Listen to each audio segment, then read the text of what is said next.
Folks, it's time to kick it old school.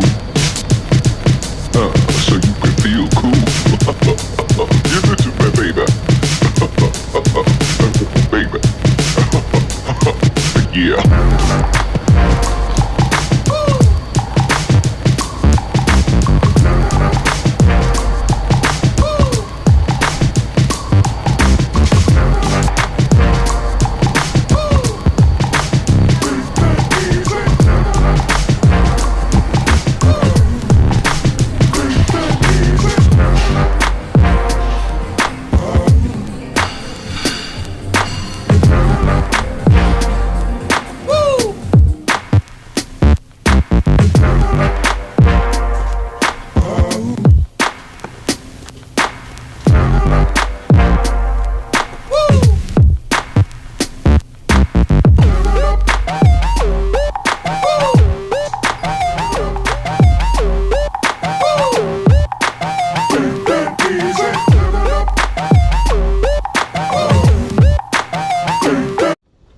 Boxing fans like my guy, Fight Night X, always says, you know what it is and who it is. It's Tell Us About That Boxing.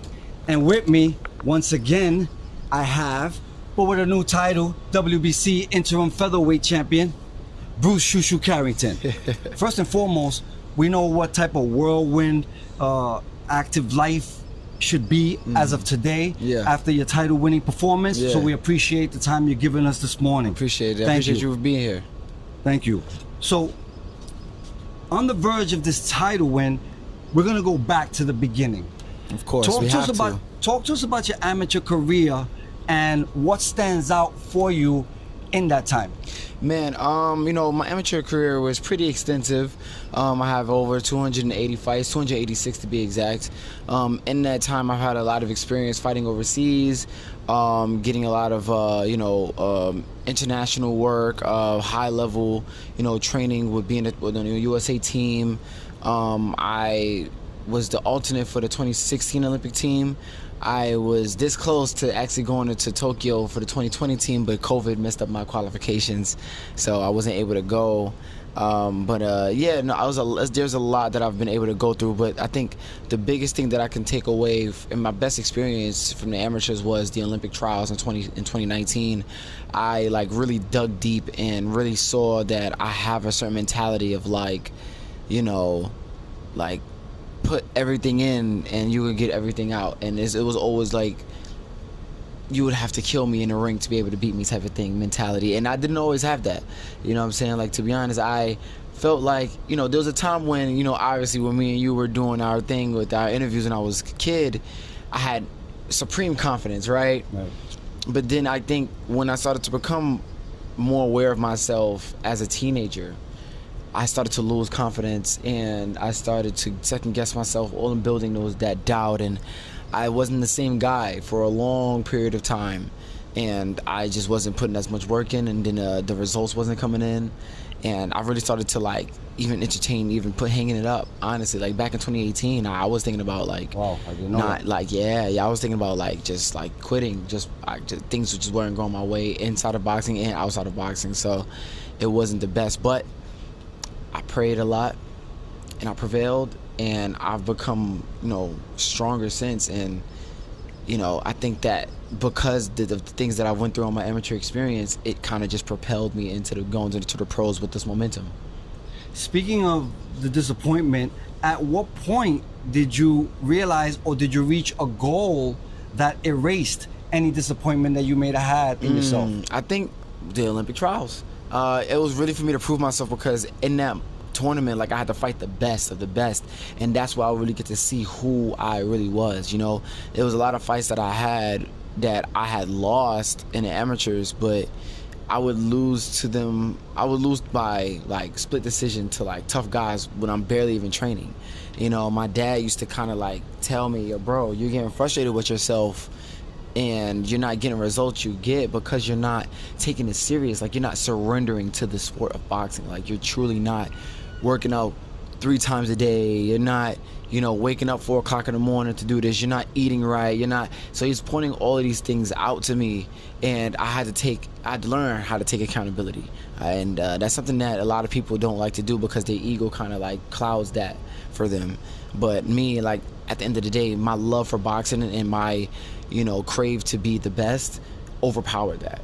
And I was just like, nah, I gotta do what I gotta do. And I think, so there was a tournament for me to qualify to go to the Olympic trials. I had made it to the semifinals, but that was like right after I thought about quitting. So I was away from the gym for some time. But when I got back into the gym, I started to surrender to the sport of boxing. And I noticed that I was, you know, doing little different things in the gym. And when I got in the tournament, though I lost in the finals, I really was like shocked at how I was performing. So then I qualified for the Olympic trials, winning that tournament. And I was the 8th seed. I was the last seed. I was the last seed in the tournament. And throughout the whole tournament, I fought the top 4 seeded guys. I fought the number 1 seed guy first, beat him. And then everyone else that I fought was the top 4 seeded dudes. And I just walked through all of them. And I ended up being the best boxer in the tournament and got the award for being the best boxer. That showed me a lot. The Olympic trials is an achievement, and we congratulate you on that. What was the disappointment of not making the team? And tell us how you carried that burden with you. Man, when I tell you, you know, granted, it wasn't in anyone's control. It wasn't in the USA Boxing control. It wasn't in the International Olympic Committee's control of why I wasn't in other people that was in my same position not being able to go on to the Olympics and go to Japan. It was really unfortunate. It broke my heart, man, because I felt like I did everything I needed to do. You know, I was super ready mentally, physically. I had the experience. I was so locked in, and I did everything that I was supposed to do. I beat all of the people that I needed to beat. And, you know, I was just right there. I was one step closer. All we had to do was just fight in a qualifying tournament, but the qualifying tournament got canceled because of COVID. And it broke my heart, man. I used to dream about being a U.S. Olympian, representing America for, you know, and it was such a dream of mine that I just fixated on, you know, throughout my entire life, watching Sadam Ali, watching Daniel Jacobs even striving for, watching Marcus Browne, you know, like I'm in the gym with these guys and I'm just like, I gotta be just like them, you know, and I was upset that I couldn't be. And I remember I decided to turn pro, and I was gonna fight, I think in July, initially on a Tyson Fury Wilder 3 card.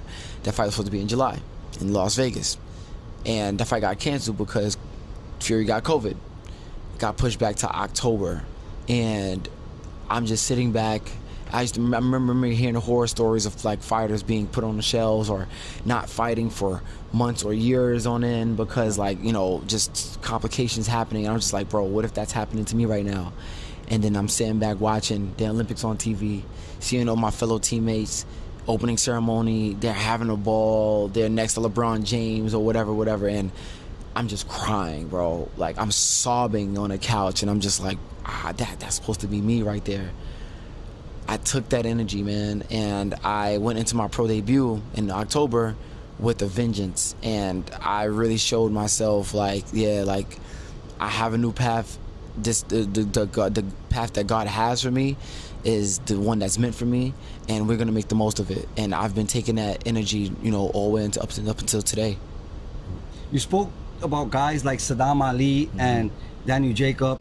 As a young kid, you were able to experience the locker rooms before these guys fight. Gary Kid Starks, the Chin Checkers, Curtis Stevens. Yes. What do you think that did for you as a young kid, seeing others come from where you come from and being able to do what they did? Man, it was like, okay, first and foremost, like me just being around all of that as a little kid, it was so much fun, but it also groomed me and to know what to be ready for when the time comes for me, you know what I'm saying? And it got me super ready. Like, I was ahead of the game compared to everyone else that's on my level, or like, you know, guys that's coming up. Like, I felt like I was light years ahead, even doing interviews with you, light years ahead of everyone, just because I have that experience. But then now being able to do the things that they're doing doing it on their level and plan to do it even bigger. You know what I'm saying? Like, that's just my ambitions. Like, the amount of, you know, respect and congratulations and praise that the guys before me, the guys that I was supporting when I was a little kid, the amount that they're giving to me is like amazing. Like, it's crazy how things just come like full circle. And I just love the fact that they support me the way they do, and they've just always been keeping in contact with me. Gary Kidstar, Curtis Stevens, Daniel Jacobs, all these guys, they all just continue to support me throughout my boxing career, and I'm just super happy for that, man. Like, it's just something that I really hold dear to my heart. Let's bring it back a little bit before all this time. You're in school, you're boxing, you're winning fights, you're winning tournaments. Was there any point during a school year that you may have highlighted your boxing career in an essay, in a show and tell, maybe take a medal or a trophy, maybe to inspire those kids who were in your class in the same age? Oh, 100%. You know, I think the main message that I had too was don't let anyone tell you that you can't do this or you can't do that, because I had a lot of people telling me that, oh, like you're not gonna be, you know, world championship boxer, or even just like, you know, just even like today. Yeah, obviously even today, which is crazy, you know. And you know, but I was hearing a lot of that as I was a kid, but there was nothing that was gonna deter me, because I believed in myself so much, and I knew that I wanted to do this for the rest of my life, and I wanted to be number one so bad that anybody that said anything else was just a hater to me. That's how I looked at it in my eyes. So it was just like, bro, you have to, my main message to everyone that when I was in class, man, it was just like, bro, focus on this one thing and really strive to be the best. And if you don't have haters talking about it, then you're not doing good enough. You're not, you know, I think it's a song, if you ain't got no haters, you ain't popping. You know what I mean? Yeah, so I always like thought about that, and I'm just like, yeah, I think I'm on the right path because I got naysayers. You know what I'm saying? So that's one of the main messages I used to put out. One of my viewers wanted me to ask you, in terms of the videos that we did in the past when you were a young boy, how much, if at all, did you look at those videos and watch those videos through your progression, and how much did they inspire you? You know, I ain't gonna lie to you, there's a long part of my life where I was not watching those videos because they were so cringe to me. It was so cringe just looking back, seeing me as a little kid just talk crazy. But now I like cherish those videos so much, because I think about the things that I was saying and putting out in the air and putting out, you know, in the world, to be like, yo, I'm gonna be this, I'm gonna be that, I'm gonna be world champ and everything. And it inspires me so much, you know, because it's like, man, I had this mentality as a little kid. I think that if myself as a 7-year-old would see me today, he would be proud of him. He would be proud of me. Like, I really do. The man I've become, inside the ring, outside the ring, I don't think that, honestly, I think I would like exceed my expectations at this point. And I'm just super happy with how everything is going at this moment. One of the most famous tournaments all around the world that people have talked about is the Daily News Golden Gloves. Yes. Talk to us about your feelings being able to capture that and be in history with other fighters such as Riddick Bowe and Mark Breland and Hector Camacho. Tell us about that. Man, you know, the New York Golden Gloves is like such a prestige tournament. It's, to be honest, seems more important than even the National Golden Gloves, because after you win the New York Golden Gloves, you go to the National Golden Gloves and win that title. But the way how New York makes the New York Golden Gloves such a big deal, it was like, yeah, if you win this, you're the man. You know what I'm saying? So me, I was able to capture that title 3 times and win the Sugar Ray Robinson Award twice. You know what I'm saying? So I remember my last year, I actually even went up to 141 just for fun. Like, I couldn't even make 141. I was too small for that weight class, but because there was like not a lot of guys that was trying to fight me at my weight class, they would sometimes not sign up for the tournament or move, you know, different weight classes to avoid me. So I'm like, nah, I want to catch all the smoke. And you see that I carry that energy even today. Like, I want to fight all of the champions, man. I want to fight the best of the best, and I want to test myself. So I'm gonna put myself in position to do that, and we gonna get whatever we get out of it, bro. You know. So that's how I was in the amateurs, man. I fought in the 41 division, and I had no business being in that division. I was so small, and I went out there and smashed everybody. You know what I'm saying? So, like, that's something that I want to put out to the fans and let y'all know I've been like this. I've been that guy, and my intention is just to be known as one of the greats. And in order to do that, you got to test yourself and go into deep waters, man. And however you come out is however you come out.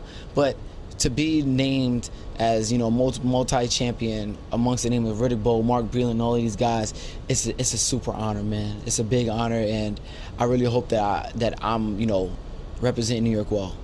From a kid in the locker rooms of professional fighters to the Olympic trials, let's talk about your professional career. First and foremost, I want to say, in your 16 fights, not one of your opponents has a losing record. Right. What do you remember about your first professional fight, though? Man, I'll say the dude was super tough. He could take a shot. I felt like, I mean, I don't think, nah, I ain't gonna lie, I was going for the knockout. I definitely was going for the knockout. I was trying to be not as I was definitely going for it. But yeah, he was just super tough. He took some nice shots, and you know, it was a great experience for me to fight with 8-ounce gloves, because in the amateurs, you fight in 10-ounce gloves. And you know, I've had the experience to fight with no headgear, but you know, it's just, I don't know, it's just different because the 8-ounce gloves, no shirt on, and it's just a whole different feel, like being in a big venue. I was in a T-Mobile Arena. That's like one of the biggest venues to fight in Las Vegas. So it was like, and then on top of that, the card I was on, it was amazing. But the caliber of opponent that I had too, he was game. He was there to win. He was there to fight. And I was actually happy to be able to go the whole 4 rounds to show everyone, like, yeah, like I can, you know, I have the stamina to last, but also throughout the whole fight, you're gonna get a crowd-pleasing performance. You know, my style is just gonna be crowd-pleasing, and every single time you watch Shu Shu, that's just what it's gonna be. If you ask Floyd Mayweather Jr. who his toughest opponent was, it's not no big names. It's a person named Emmanuel Augustus. Yes, right, yeah. Who was your toughest opponent? So far, right now, it's not the biggest name. It's Suleiman Sagawa. Like, he definitely gave me my toughest test to date. I feel like I learned a lot from fighting him. I learned a lot about myself. I needed to learn how to just continue to adapt the way how I usually do in all my fights, instead of getting so caught up in the knockouts and the crowd and the entertainment factor of it, and just following and then going into just one approach, just stalking a guy down and trying to beat him down. You're not gonna get everybody out of there. You know what I'm saying? You're not gonna be able to do that. So you got to be able to, you know, do things on the fly, and also be mature enough to be like, all right, pace yourself and make the right decisions, and every little thing you have to do a purpose when it comes to boxing, because you make one false move and it could, you know, turn your career around. You know what I'm saying? So that fight really showed me a lot about myself, and I had to do a lot of mental work in terms of to get back on my feet, to be able to, you know, be like, okay, like I know what the problem is, now let's work on it in the gym, and then come back even sharper. And I have, you know, since then. Let's talk about you being a native New Yorker, relocated to Vegas, but can come over here and change New York City to Shu York City. Man, listen, dude, I feel like, you know, I don't know. I think the people just gravitating towards me so well, because I don't know if it's my personality. I don't know if it's the way I represent New York. But bro, I'm a New Yorker through and through. No matter where I go. Like, granted, I move out to Vegas, right? But really, I moved out there to, you know, to really focus on my boxing. You know what I mean? I think the main reason why I moved out there was because the work that's out there in terms of all of the sparring. The weather condition is super hot. If I could train in that, I could train in anything. They have mountains just like 40 minutes away from the strip, so I could train in high altitude. Then all of the who's, they all come to Vegas, man, at one point or another, whether if it's a regular celebrity, whether if it's a boxing celebrity, whether if it's just people that just want to come in training camp, they all come to Vegas at some point, one way or another, to get some work, and I can be able to get that opportunity to work with them. So it's like, it's a beautiful place to be, because it's just the experiences that you get, it's second to none. And on top of that, there's no state tax. You know what I mean? It's cheaper to live there than in New York.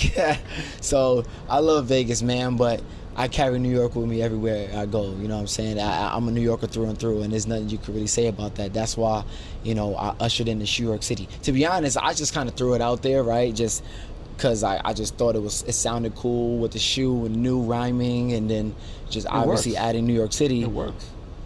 everybody just grabbed onto it. I did not expect my peoples to really like own it.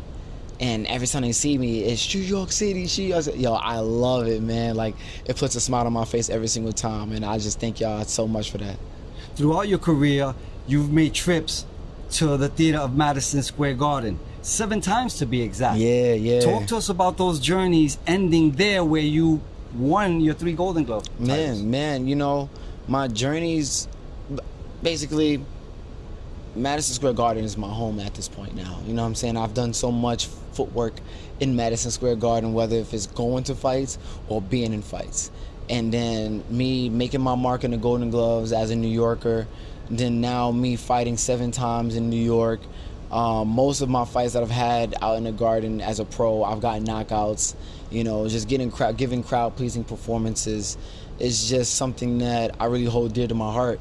And the energy in New York is just unmatched. Even if I wasn't a New Yorker, the fans and the audience, the way how they roar, like, or they support you or they don't, it reminds me of the Apollo. You know what I'm saying? Like, if you're trash, bro, they booing you. You know what I mean? They don't give it. Yeah, it's real. You're out of there. Yeah, that's how it is, bro. But if they love you, and they're gonna be behind your back all the way through. And that's just what I love about New York. We thorough, bro. We're very transparent. The way how we feel, you gonna know how we feel. We not gonna be fake.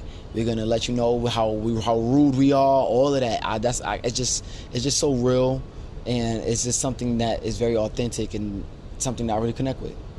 Everything we spoke about in the last few minutes led up to Saturday night and your performance in capturing the WBC Interim Featherweight Championship. First and foremost, talk to us how you felt walking into the ring on Saturday night. Man, I felt super ready, right? Because I trained overtime, like, for this fight. We was a 9-week camp, you know, training 3 times a day, waking up 3 o'clock, 4 o'clock in the morning, running up these high altitude mountains, and, you know, doing deep pool workouts, training under like 13 feet deep pool, and doing all these different type of jump squats and leg squats and all this different type of stuff. I feel like I was just on another level when it came to my conditioning. As you seen, I was able to go all 12 rounds, and I looked sharp. I felt great in terms of my stamina and everything. I didn't feel tired. I was super ready. I was super sharp. I didn't feel like there was anything that was able to beat me. And then the walkout, I had my brother walk out with me. You know what I mean? He rapping his song, Keep Talking, Skino. You know, big shout out to you. I was really happy to share that moment with him, but it just revved me up like so much, and I was just so ready for that moment. What went through your mind when they start to introduce you? Man, listen, I'm a huge fan of Jimmy Lennon Jr. Huge fan, right? So him just saying my name, introducing me the way he introduced me, saying all my accolades and stuff like that, it was so dope. It sent chills down to my body. It was something that, you know, when I think about it, it reminds me of like Mike Tyson, of when he introduced Mike Tyson, and the crowd just roaring, and it was so dope to get that support. And it was like something that I see on TV that I didn't like really think that I would be going through in real life. There was so much patience by you. I actually thought that something was wrong. Maybe you injured your hand or something like that. But tell us about that patience. Man, you know, it was just something that I actually really wanted to see myself like go to full 12 rounds. Granted, if the knockout came, the knockout came. But if it didn't, I'm gonna just try to just stay sharp throughout the whole thing. You know what I'm saying? So I was able to go the whole 12 rounds, see how I feel, let the fans know like I'm ready for that type of long duration of a fight. And you know, but also the guy was strong, man. The guy was definitely you know, a threat with his punches, because like his right hands was pretty strong. So it was like I had to make sure I'm throwing the right things, because I was getting my shots off a lot because I was faster than him, right? But then there would be times when he would try to time me with throwing punches while I'm throwing, and he would just miss me a lot of times. And I was like, okay, yeah, now I gotta watch what he's doing, because he's going for it. A lot of the times he would throw his right hand and throw his whole body into it, and when I make a miss, he's like falling into the ropes. Like his intention was like to really like get me up out of there. So I was like, okay, yeah, nah, we gotta be patient, make him run into things, box him, and just make it as easy a fight as we can. You know what I'm saying? Let's take like as less damage as possible, and you know, possibly get a shutout. You spoke about your conditioning during the 12 rounds. Prior to this and leading up to your fight, I spoke to your strength and conditioning coach, Derek Jackson. Yes. And I asked him, did he think that you, if possible, could have gone 15 rounds? He said emphatically, yes. Yeah. Do you think you could have went 15 rounds on Saturday night? We 100% trained for 15 rounds. You know what I'm saying? Like, so Derek has seen me train and spar 15 rounds already. So 100%, that's why he has that confidence to say what he said with so much emphasis. But yeah, so I 100%, like I could have went 15 rounds. I could have even did more than 15. I was just super ready. My legs were fresh. Energy was there. I could have done more for sure. Inside the ring, before watching, and I'm not sure if you watched the fight, but inside the ring, what do you think you did best? I think my patience was great. My footwork is good. My defense could sharpen up for sure. But I think what it was just my patience. I think me boxing and picking the right moments to shoot and when not to shoot. My decision making. I think that was the best thing I could take away from my fight. I've heard people comment and say during most of your fights, you have a wonderful jab which you utilize early, but then you go away from it. Why do you think that is? Sometimes I just like to give different looks, because sometimes like I know if fighters on a certain level, if you're doing the same thing over and over and over, they'll catch on to it and then they'll capitalize. So sometimes I want to give different looks. Like even my guard, sometimes I go in a shoulder roll, sometimes I go in a high guard, sometimes I just have my hands hanging down. You know, you never know what's gonna come at you when it comes to fighting me, because I have so many different styles. So sometimes like I'll have that boxing approach, and then sometimes I'll be like, F it, let's get into it, let's get into that phone booth. And I think that versatility and switching it on a dime is what confuses a lot of opponents. And granted, I understand, like, if something ain't broke, don't fix it. So if you're using the jab and it's working, like, why are you getting away from it? But boxing is not that simple. People adjust, and sometimes you got to make changes, and that's what that's basically what you see in a fight when you see me fight. After 35 plus minutes of work, how's it feel when you hear and the new? Man, I feel like it's not even just the 35 minutes that I think about. I think about the whole training camp. I think about my journey, just period, from when I just started boxing. It's so much more than the fight. It's the journey to get here, and it's very emotional. It's something that I think about so much, and then I also think about my brother Mike. You know what I'm saying? I wish he was here to share this moment with me. I wish he was here to hold the belt right now, you know, just to show. If we was doing this interview and he was here, he probably was sitting right behind us, just, you know, supporting me and just being in the camera, just because I want to have him around, just to share all of this, because we talked about this. We talked about this dream of sharing a moment of when I become world champion, and, you know, us celebrating together and everything, man. It's bittersweet every single time I have an accomplishment, something like this, because I always want him here. And, you know, I hope he's looking down at me. I like to think that he's looking down at me, proud of me. And, you know, it's just something that I really get really emotional about at times, but I'm really proud of myself, and this is just the beginning. How's it feel carrying your brother into the ring with you every time you fight? You got people outside of the ring saying, "Forever Ike." Yes. You know, it's just something special for me to carry his name, and then now I have so many supporters that don't even know who he is, never even met him, saying "Forever Ike." His name living forever is like something that I really want to have out in the world, and I feel like I'm doing a great job at it at this moment right now. You know, when he was just someone that I wish the world got to see. He was someone that was my best friend. You know, a lot of my personality stems from him. The way I dress stems from him. The mentality that I have in terms of going to the fights and being the best, being number one, stems from him. And my dad is of course, but him as well too. He helped in that department. But, you know, I want everybody to know that when you see me, that's Ike all the way. I think as you make history, Ike is right there making history with you. That's right. So after Saturday's performance, you're on the verge of a championship title fight. Let's talk about some of the champions.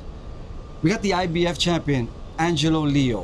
What do you know about him, and what do you think of him as a fighter and a champion? Man, I've sparred Angelo Leo before. Some years back, before I even moved out to Vegas, I was out in Vegas sparring with him. You know, didn't do too many rounds with him, but I got a feel of what type of fighter he is and what he's about. Good fighter, great fighter. I like his approach to the game, but you know, I definitely have more than what it takes to become victorious if he was to ever fight. I like him as a fighter, though. He's a tough dude.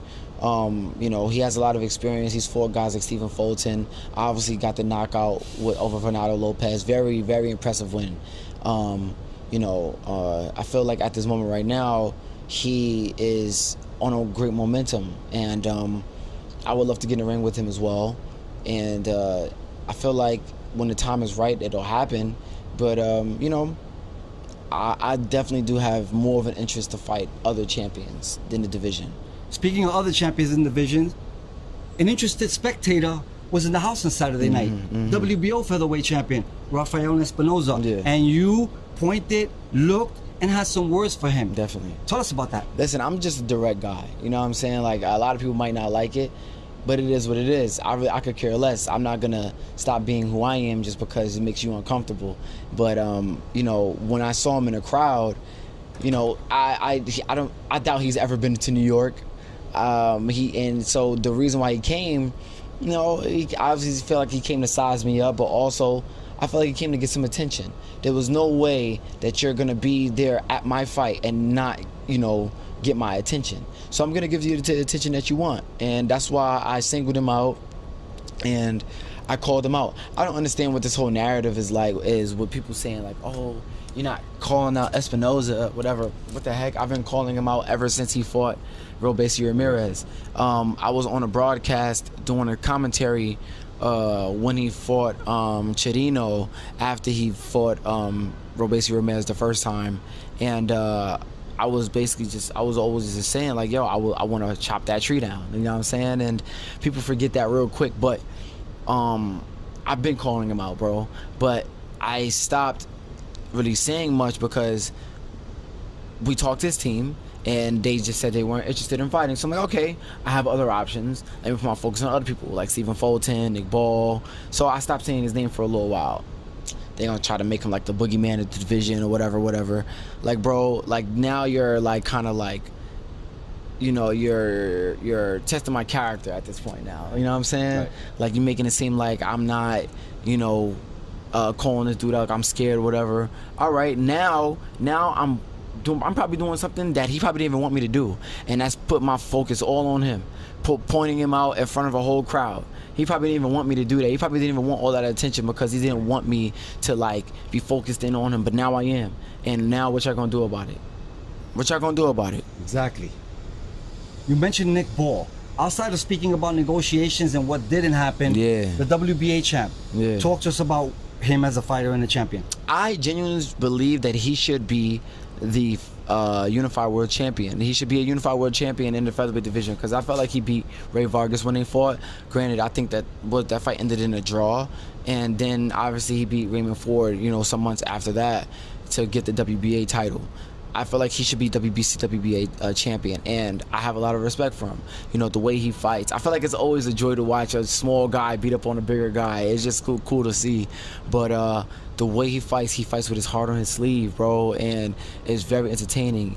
And I feel like it'll be a crowd-pleasing fight. Like, why would I not want to fight him? It's something that the fans would love to see. I'm explosive. He's explosive. He's like such a bully with the wrecking ball type of approach, and even his demeanor, the way he carries himself. You know what I'm saying? It's very like, you know, gangster. You know what I'm saying? Like, it's something that it attracts me to want to fight him. Like, a guy like me loves and craves that type of action. So it really disappointed me when I sent out, you know, numbers that his team said that they wanted, and they still, you know, said no to the deal. I'm like, what the heck is, like, what's that about? But that let me know that it's not about the money. It's something that they're probably like really, you know, we're leery of. You know what I'm saying? So I'm like, okay, y'all see me as a threat. I take it as a compliment. You know what I mean? But you're stopping great things from happening. You know what I'm saying? So I would love to get in the ring with Nick Ball. I don't think that he's the type of guy to duck anybody. You know what I'm saying? Like I said, it's his team. But I would love to get in there and just prove why I'm the best featherweight in the division. You also mentioned Ray Vargas. He is the WBC champion in recess due to injury and inactivity. What do you know about him? Man, you know, he has a lot of experience. I feel like as of right now, he's probably the most experienced featherweight champion in terms of like his resume and who he's fought and whatnot. He's been up at 130 as well too, so he's a pretty big guy. Has some height on him. He's not one of those Mexicans that, like, you know, fight with pressure. He's like kind of more of a boxing style type of Mexican, so you don't see that all the time. And he deserves to be where he's at in this world of boxing. But at this point now, it's like, dang, you ain't fight since Nick Ball. What are you gonna do, bro? You know? And it's kind of like frustrating because it's kind of keeping things in place for a little too long, you know, as in terms of like things being stagnant. And, you know, are you gonna fight or are you not gonna fight? You know, my team has sent out offers to him. He declined it. He wants to fight. I call Carlos Castro, I guess, at this point now, but we still don't know if that's gonna materialize. So it's just like a lot of questions going around him. Great fighter, great champion, but come on, we got to see what your next move is. The WBC champion and the one standing in your way currently is Stephen Fulton. Yeah. You've mentioned his name before, as well as the other champions. Talk to us about him. Man, Stephen Fulton, I think out of all of the champions, he's probably the most accomplished. You know, he's done well in the junior featherweight division. You know, he's has a pretty good resume as well. Moved up, you know, beat Carlos Castro, beat Figueroa again, and beat him easier around this time. You know, he's a good fighter, great fighter. You know, got a lot of respect for him. You know, but he's also one of the fighters that I feel like I'm most disappointed in, because, you know, after I fought Vivas before this fight, I was basically supposed to be like the mandatory for the WBC. That was the WBC eliminator, right? And I was basically like, had my mind just set on him. I'm like, I bet I got the win. Yo, Stephen Fulton, what's up? What's the word? Like, let's get it. He took that and says, oh, well, you ain't calling out Espinoza, da-da-da-da-da. Bro, I called you out. What are you talking about the next man for? That seemed very like a real little scary tactic, a little scary move to me. You know what I'm saying? Real scary. And then shortly after, he makes the announcement that he's moving up a weight class when he's only had 2 fights at the featherweight division after he moved up. Which is like, so, you know what I'm saying? Like it really rubbed me the wrong way. It made me lose a little bit of respect for him. You know what I'm saying? But then he likes to respond and comment on certain things. But if you're going to chit chat, like, let's actually make the fight happen. You know what I'm saying? Like, I just saw something this morning. It seemed like it was directed towards me. He was basically saying, like, no one that's ever called him out no one's ever called him out, put his name in their mouth, can beat him or whatever. Bro, first time for everything, bro. You know what I'm saying? Let's cut all the chit chat and let's make this fight happen. Like, I don't really care about all that Twitter stuff, all of the comments and stuff like that. Like, bro, I'm not with all that back and forth. And to be honest, I didn't ever see you as a guy that's with all the Twitter, internet back and forth thing. Like, you see me, like, I came up to you when you were at the weigh-ins when you were fighting Figueroa for the second time, and I let you know, like, yo, after you make this win, yo, let's get together and let's make this fight happen in a respectful way. You know, I'm not with all of that clout, rah chasing and all that. Like, I'm very direct, and I let you know what I want to do because, you know, you respect the fact that I'm hungry. You know, you've pointed out the fact that I'm a hungry guy, and that's what these young champions, they do. They strive to, you know, to fight the champions. But at this point now, it's not just me being hungry. Like, I'm interim world champ at this point now. I deserve to fight for a world title at this point now. What are you gonna do? With the rumor of Fulton moving up to face O'Shaquie Foster for the super featherweight title, my question is, with fighters like Jaron Ennis and Brian Norman Jr. Receiving their titles after the champion moved up or vacated, being labeled as email champions, if Ray Vargas doesn't get his title back and they elevate you to full champion, is that the way that you would like to win the title? No, it's definitely not the way I would like to win the title. Granted, if it happens that way, it happens that way. It is what it is. But I like to be able to fight for my title. It hits different. It'll matter more. I always use the example of what Teofimo Lopez and Vasily Lomachenko.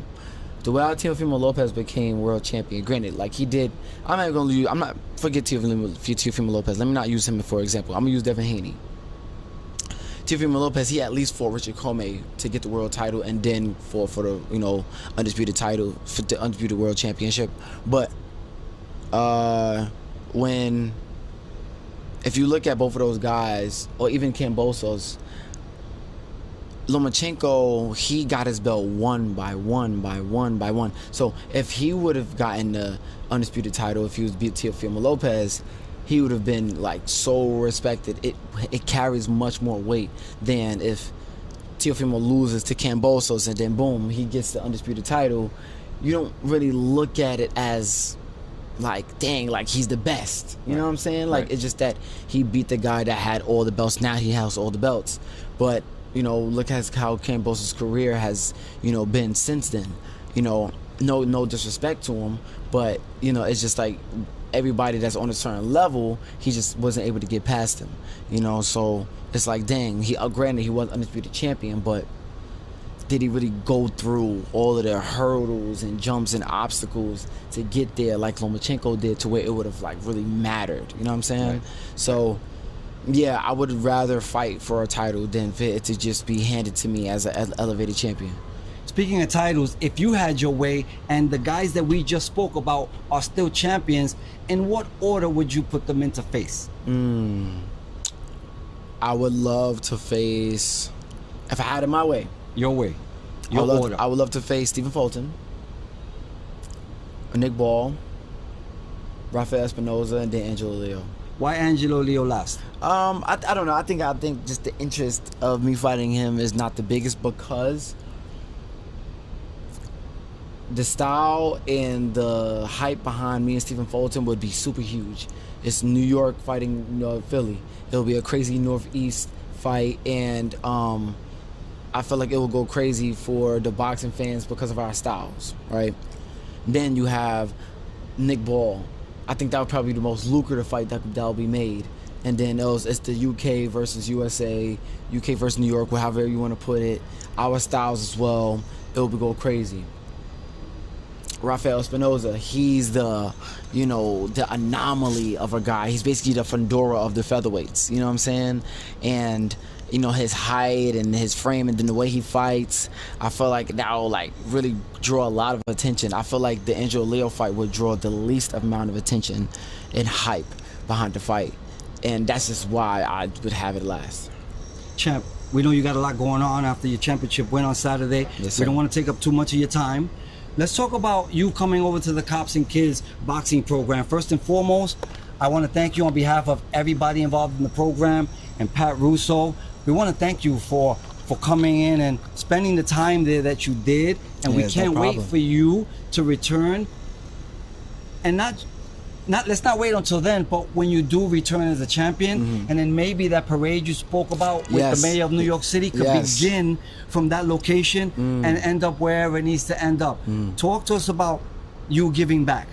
Man, it's always something that I wanted to do, to give back, because me coming just from Brownsville, period, me going through the things I've gone through, me seeing the things I've seen, I've always known, like, man, like, if people that were successful to come out of Brownsville were to give back, it would help the next generation that's coming up to strive to be great, to want to do more, and, have the interest to be able to be like, okay, like, life is beyond Brownsville, because this guy did this and they're giving back, and that shows like how much love that they're giving because we supported them, right? So I feel like it's like, man, I just want to just be able to be a role model to all of the kids that's coming out of Brownsville, also coming out of Cops and Kids Boxing Club, and just anybody that can just relate to that type of lifestyle that we've all had. At this point right now, you know, it'd be crazy, you know, because I see myself as just regular dude. People be coming up to me and, yo, you're my role model. Da, da, da. I'm like, yeah, I am. Like, that's wild. That's so cool, you know, when I hear that stuff. And I really do hope that, you know, my peoples that's been supporting me from Cops and Kids, that they continue to just, you know, just stay on my back. And, you know, I'm gonna take everyone to the top, man, because I really do believe that I will be one of the greats to be known in boxing. Like, when you mention guys like Muhammad Ali, Mike Tyson, Floyd Mayweather, the name Bruce Shu Shu Carrington will be in the conversation. And I really want to be able to, you know, give back to Pat Russo. Pat Russo, I feel like he's one of the guys that he's like family to me, man. You know, Patty, he's been helping me out through so much in boxing and out of boxing, more so out of boxing, to be honest. You know, the way he helped me, you know, carry myself and introduce me to certain people, introduce me to a certain way of life, you know, give me so much opportunities just in boxing, outside of boxing. It's just been so amazing just be affiliated with a guy like that, and he just has such a great heart. Cops and Kids, it's a gym for free for kids that's, you know, in the poverty-stricken areas to be able to, you know, stay out the streets, keep themselves busy, and, you know, lessen the crime rate, you know, things like that. Like, if you're able to have this type of power and then pull a move up like that to build a gym and do something like that, like, you're one of the great people in this world that can, you know, change everything, you know what I'm saying? And we need more of that, man, and I just can't thank Patty enough. Talk to your boxing fans. Talk to the boxing fans. Thank those that have been here for you. Man, hey, listen, Shu York City, baby. You already know I love y'all so much. Y'all been a part of my career since I've been an amateur boxer. We've been packing out MSG ever since back then, and you guys are just growing and growing even more now. Like, now it's not even just Shu York City at this point, man. It's like the whole world, that like everybody just coming from all these different places to come and watch me fight. I love y'all so much. Y'all make sure y'all tune into the next Shu Shu show, because you never know, baby. You never know. I love y'all so much, man. And the new. Boxing fans, let's thank Shu Shu Bruce Carrington for his time. We appreciate your time always. I appreciate Good luck in your man. future endeavors. And we on this wagon until the wheels fall off. Thank you, man. Thank you so much Appreciate for your time today. Thank you, man. Thank you, man. Appreciate it.